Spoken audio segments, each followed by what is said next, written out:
आज का हमारा जो 12th का टॉपिक है वो हम लोग इम्यूनिटी पढ़ रहे हैं। इम्यूनिटी को कंटिन्यू करेंगे। लास्ट लेक्चर में हमने इम्यूनिटी में यानी इम्यून सिस्टम जो हमारा है उसकी 3 डिफेंस लाइंस जो हैं उनके बारे में बात की थी। और उनमें से जो फर्स्ट लाइन ऑफ डिफेंस है ह्यूमन बींग्स की, ह्यूमन बॉडी की, उसको हमने देखा था कि वो फर्स्ट लाइन डिफेंस जो है उसमें कुछ फिजिकल और केमिकल बैरियर्स आते हैं। और वो फर्स्ट लाइन डिफेंस जो है वो इनेट भी है और क्या नाम है इसका, नॉन स्पेसिफिक भी है। लेकिन जब कोई इन्फेक्शियस एजेंट इंसान की बॉडी की फर्स्ट लाइन डिफेंस को पार करके सेकेंड लाइन डिफेंस तक आ जाता है, फर्स्ट लाइन डिफेंस को पेनिट्रेट कर जाता है, या कहूँ कि फिजिकल और केमिकल बैरियर्स को पार कर जाता है, तो फिर उसका मुकाबला हमारी सेकेंड लाइन डिफेंस के साथ होता है। ये सेकेंड लाइन डिफेंस जो है अपनी बॉडी का, ये भी फर्स्ट लाइन डिफेंस की तरह इनेट होता है और तकरीबन ये भी जो है वो नॉन स्पेसिफिक होता है। और सेकेंड लाइन डिफेंस में क्या क्या रिस्पॉन्सेज होते हैं उनमें हम आपको बता रहे थे कल कि इसमें एक चीज है इन्फ्लेमेशन और दूसरी चीज है फीवर। इसके अलावा इसमें इंटरफेरॉन्स भी हैं। इसके अलावा इसमें कुछ किस्म के WBCs भी हैं। ये सेकेंड लाइन डिफेंस है, लेकिन ये इन्फ्लेमेशन, फीवर, इंटरफेरॉन, WBCs काम तब करते हैं जब फर्स्ट लाइन डिफेंस यानी फिजिकल और केमिकल बैरियर्स को इन्फेक्शियस एजेंट जो है वो पेनिट्रेट कर जाता है। इसमें इन्फ्लेमेशन क्या होती है? इन्फ्लेमेशन किसको कहते हैं? देखो, इन्फ्लेमेशन जिसे हम सिंपल जबान में समझें तो ये स्वेलिंग है, सूजिश है।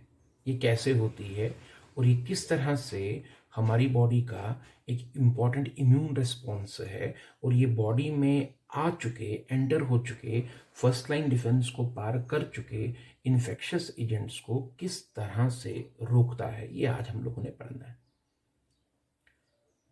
इस चीज को समझने के लिए आपको थोड़ा सा अपना जो पुराना सिलेबस है 11th में उस पर जाना पड़ेगा। देखो, आप सब जानते हैं कि हमारी बॉडी के जो सेल्स होते हैं, इन सेल्स के बीच में जो इंटरसेलुलर स्पेसेस हैं, उन इंटरसेलुलर स्पेसेस में बहुत बारीक खून की नालियां, जिन्हें ब्लड कैपिलरीज कहती हैं, उनका नेटवर्क बना होता है। These are blood capillaries. ये हम ऑलरेडी कई बार जो है वो डिस्कस कर चुके हैं कि ये ब्लड कैपिलरीज हैं। और इन ब्लड कैपिलरीज में ब्लड जो है वो फ्लो करता रहता है, ब्लड चलता रहता है। ब्लड कैपिलरीज की वॉल्स जो हैं, दीवारें जो हैं, बहुत पतली होती हैं। और इसका नतीजा ये होता है कि जब ब्लड कैपिलरीज के अंदर ब्लड फ्लो करता है तो उस ब्लड में से ब्लड का कुछ वाटर कंटेंट, ब्लड का कुछ फ्लूइड कंटेंट इन कैपिलरीज की वॉल्स के अक्रॉस लीक होकर इंटरसेलुलर स्पेसेस में आता रहता है। इस प्रोसेस को हम लोग कैपिलरी लीकेज कहते हैं। This is called capillary leakage. और ये फ्लूइड जो यहाँ इंटरसेलुलर स्पेसेस में भरता है, इसे हम ICF कहते हैं, इंटरसेलुलर फ्लूइड कहते हैं। आगे जाकर यही ICF जो है वो लिम्फ की शक्ल लेता है। तो ये हम ऑलरेडी जानते हैं, हमने इसमें ये चीज़ जो है 11th में पढ़ी है और 10th में भी लिम्फ का कंसेप्ट है। वहाँ भी जिन बच्चों ने पढ़ा है वो भी इसके बारे में जानते हैं कि ब्लड कैपिलरीज के अंदर से जब ब्लड गुजरेगा, क्योंकि ब्लड कैपिलरीज की वॉल्स बहुत थिन हैं, तो उन थिन वॉल्स के अक्रॉस ब्लड का कुछ फ्लूइड कंटेंट लीक होकर इंटरसेलुलर स्पेसेस में भरता रहता है और इस प्रोसेस को कैपिलरी लीकेज कहते हैं। और ये फ्लूइड जो ब्लड में से रिसता रहता है, लीक होकर इंटरसेलुलर स्पेसेस में आता है, इसे ICF कहते हैं। हालांकि इसीलिए क्या होता है कि बॉडी में स्किन के नीचे जहां भी आप देखेंगे, हमारी बॉडी में स्किन के नीचे जहाँ भी आप देखेंगे तो टिश्यूज़ के बीच में, सेलों के इंटरसेलुलर स्पेसेस के बीच में कुछ ना कुछ थोड़ा बहुत फ्लूइड जो है हमेशा भरा रहता है। ये ब्लड से ही लीक होकर निकला है और ये इम्पॉर्टेंट भी है, ये होना चाहिए। अब होता क्या है कि जब इसके ऊपर मान लीजिए हमारा फिजिकल बैरियर है, से फॉर एग्जांपल स्किन है, और उसके ऊपर स्वेट यानी केमिकल बैरियर है, तो वो जो ऊपर स्किन और स्वेट है वो फिजिकल केमिकल बैरियर यानी हमारा फर्स्ट लाइन डिफेंस है। जब infectious agent first line defence यानी फिजिकल केमिकल बैरियर को पार करके अंदर घुसता है, जैसे मान लीजिए कोई माइक्रोब जो है हमारी स्किन में लगे हुए किसी कट के थ्रू या किसी प्रिक के थ्रू अंदर घुसने में कामयाबी हासिल कर लेता है, कोई भी इन्फेक्शियस एजेंट, जैसे ही वो अंदर आएगा, फॉर एग्जाम्पल एक इंसेक्ट जो है, हनी बी जो है, या और कोई डंक मारने वाला इंसेक्ट जो है हमारी स्किन में डंक मार के अपना जो टॉक्सिक है वो हमारी स्किन के अंदर टिश्यू में डाल देता है, यानी हमारा फिजिकल और केमिकल बैरियर जो है उसको पार करके टॉक्सिक चीज़ जो है वो बॉडी के अंदर आ जाती है, तो क्या होगा, वो जो इन्फेक्शियस एजेंट है, वो जो केमिकल है, वो जो टॉक्सिक है, वो जो फॉरेन एजेंट है, जैसे ही वो बॉडी के अंदर एंटर करता है, फर्स्ट लाइन डिफेंस को पार करके अंदर घुसता है, तो वो यहाँ डैमेज करना शुरू करता है, नुकसान पहुंचाना शुरू करता है। अब बॉडी का क्या सिस्टम है कि बॉडी में इन सेलों के बीच में कुछ खास किस्म के सेल रखे जाते हैं। इन सेलों को मास्ट सेल्स कहते हैं। These are called mast cells. ये हम टिश्यू में पढ़ चुके हैं। These are called mast cells.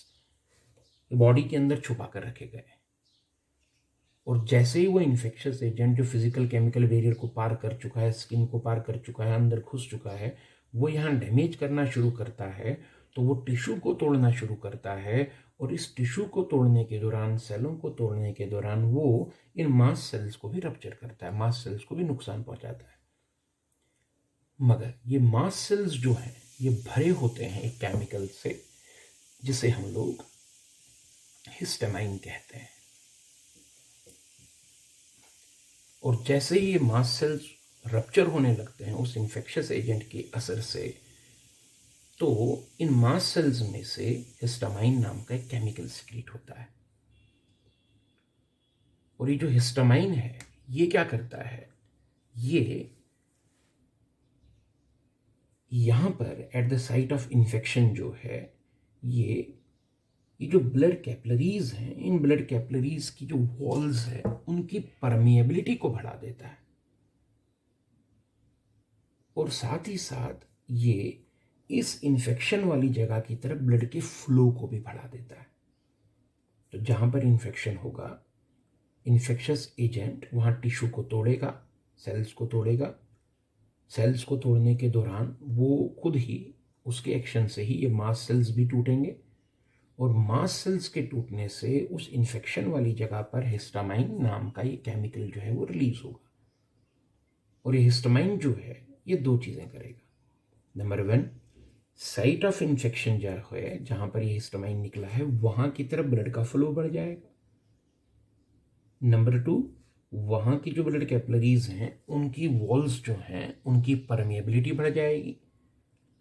इससे नतीजा ये होगा कि ढेर सारा ब्लड फ्लो जब इस एरिया की तरफ आएगा, इन कैपिलरीज में ब्लड का फ्लो जब बढ़ जाएगा, तो एक तो ये जगह जो है इसमें रेडनेस आ जाती है क्योंकि ब्लड फ्लो ज़्यादा हो गया है, ये जगह थोड़ी हीटअप हो जाती है, गर्म हो जाती है, और सबसे इम्पॉर्टेंट चीज़ कि क्योंकि इसी केमिकल के असर से इन कैपिलरीज की वॉल्स जो है उनकी परमेबिलिटी बढ़ गई है, तो जितनी कैपिलरी लीकेज हुआ करती थी, जितना ब्लड में से फ्लूइड लीक होकर निकला करता था, उससे कहीं गुना ज़्यादा फ्लूइड इस जगह पर लीक होना शुरू करता है। और इंटरसेलुलर स्पेसेस में इस जगह पर ये ICF जो है जितना हुआ करता था उससे कहीं गुना ज़्यादा बढ़ जाता है। नतीजा ये है कि ये जगह जो है इसमें वाटर लॉगिंग हो जाती है, पानी ICF बहुत ज़्यादा बढ़ जाता है और ये जगह फूल जाती है, स्वेलिंग हो जाती है। इसी चीज़ को इन्फ्लेमेशन कहते हैं। तो यहाँ क्या क्या होगा, ये जगह सूज जाएगी, इसमें अंदर पानी जो है, फ्लूइड जो है वो बढ़ जाएगा, रेड हो जाएगी, हीट अप हो जाएगी, और ये सारा प्रोसेस जो है इसे इन्फ्लेमेशन कहा जाएगा। और ये इसी हिस्टामाइन की वजह से होगा जो कि साइट ऑफ इन्फेक्शन पर मास्ट सेल्स के रप्चर होने से रिलीज हुआ है। अब इंसान को लगता है कि ये चीज़ जब हो जाएगी तो वहाँ इससे कोई ट्रबल क्रिएट होगा। नहीं, बेसिकली ये हमारी बॉडी का एक डिफेंस मैकेनिज्म है, ये इम्यून रिस्पॉन्स है, सेकेंड लाइन डिफेंस का। ये बड़ा ज़रूरी है। अब इससे फ़ायदा क्या होने वाला है, इस इन्फ्लेमेशन से फ़ायदा क्या होने वाला है? देखो, वो जो इन्फेक्शस एजेंट यहाँ एंटर कर चुका है, जब अचानक ब्लड में से इतना सारा फ्लूइड निकलकर इंटरसेलुलर स्पेस में भरेगा, तो वो जो वाटर कंटेंट बाहर निकला है, वो वाटर कंटेंट इस इन्फेक्शस एजेंट को अपने में डिसॉल्व कर देगा। इससे वो इन्फेक्शस एजेंट डाइल्यूट हो जाएगा, उसमें जब पानी मिल जाएगा तो वो डाइल्यूट हो जाएगा, उसकी टॉक्सिसिटी कम हो जाएगी, उसका असर जो है वो कम हो जाएगा, वो वीक पड़ जाएगा। और फिर क्या होता है, फिर यहाँ दूसरी चीज़ ये होती है कि इन ब्लड कैपिलरीज में जो ब्लड फ्लो कर रहा है, उनमें जो WBCs हैं, जो फेगोस्टिक सेल्स हैं, वो इन कैपिलरीज की दीवारों को पार करके बाहर आते हैं, इंटरसेलुलर स्पेसेस में उस फ्लूइड में घुसते हैं, वो सूजिश वाली जगह में एंटर करते हैं, और WBC कैपिलरीज की दीवार को बाहर पार करके बाहर आ सकता है। इस प्रोसेस को, इस कैपेबिलिटी को, WBC की इस प्रॉपर्टी को डायापेडिसिस कहते हैं, डायापेडिसिस। तो WBC डायापेडिसिस करके कैपिलरी की वॉल के बीच में से बाहर निकल के उस पानी में जाएंगे, और वहाँ वो जो इन्फेक्शस एजेंट है जो ऑलरेडी वीक पड़ चुका है, उसका फेगोसाइटोसिस करेंगे, उसे खा जाएंगे। इससे इन्फेक्शन ख़त्म हो जाएगा, और फिर धीरे धीरे ये इन्फ्लेमेशन भी खुद ही ख़त्म हो जाएगी। यहाँ एक कंडीशन और है कि इन केस वो जो WBC बाहर आए इन्फेक्शस एजेंट का फेगोसाइटोसिस करने के लिए, अगर उल्टा इस इन्फेक्शस एजेंट ने उनको मार दिया, तो उस कंडीशन में क्या होगा? उस कंडीशन में वो जो डेड WBCs होंगे, वो यहाँ इस फ्लूइड में, इस पानी में जमा होते जाएंगे, तो वो कैपिलरीज की वॉल्स के अंदर से आते जाएंगे, इन्फेक्शस एजेंट उनको मारता जाएगा, उनकी डेड बॉडीज इस पानी में इकट्ठी होती जाएंगी, और उनकी डेड बॉडीज़ जो हैं, वो WBCs की डेड बॉडीज़ जो हैं, वो जब इस पानी में इतनी ज़्यादा इकट्ठी हो जाएंगी, तो यहाँ ये फ्लूइड जो है, ये पानी जो है, वाइट कलर का एक गाढ़ा फ्लूइड बन जाएगा, जिसे हम लोग पस कहते हैं। इसका फ़ायदा ये होगा कि वो इन्फेक्शस एजेंट इस गाढ़ी पस में फंस के रह जाएगा, और इन्फेक्शस एजेंट यहाँ से निकल के बाकी जो सराउंडिंग टिश्यू है उसको नुकसान नहीं पहुंचा पाएगा। तो हर कंडीशन में फ़ायदा हमको हो रहा है।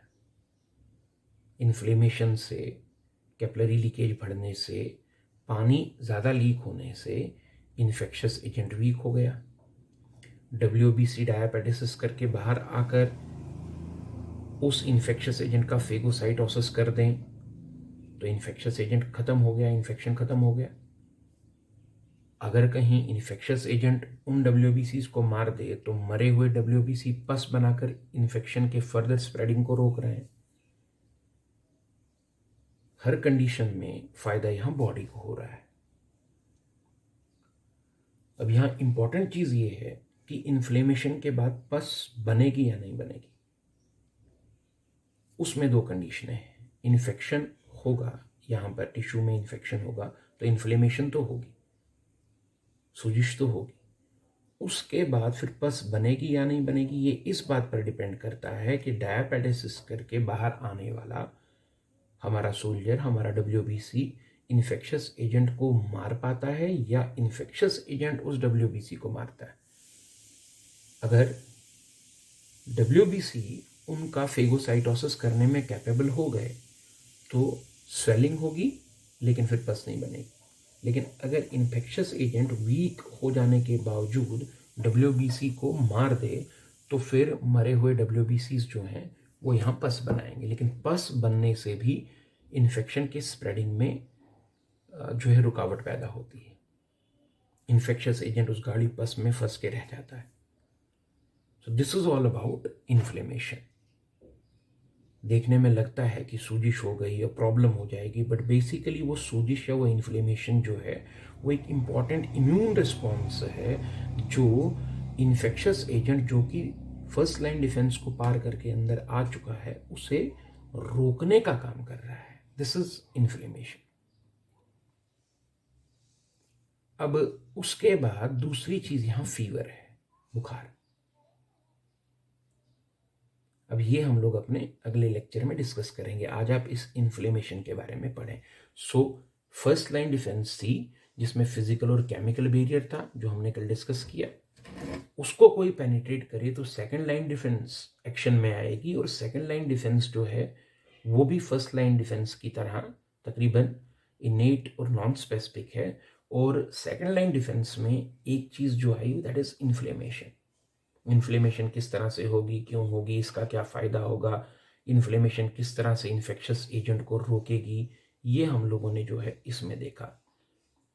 एंड इन्फ्लेमेशन के साथ ही फीवर भी है, बुखार भी है। अब फीवर क्या है, फीवर कैसे आएगा, फीवर कैसे क्रिएट होगा, ये किस तरह से इम्यून रिस्पॉन्स है, ये किस तरह से इन्फेक्शियस एजेंट को रोकेगा, ये हम लोग अब अपने अगले लेक्चर में देखेंगे। So fever we will discuss in our next lecture. अब लेक्चर कल फीवर का आएगा।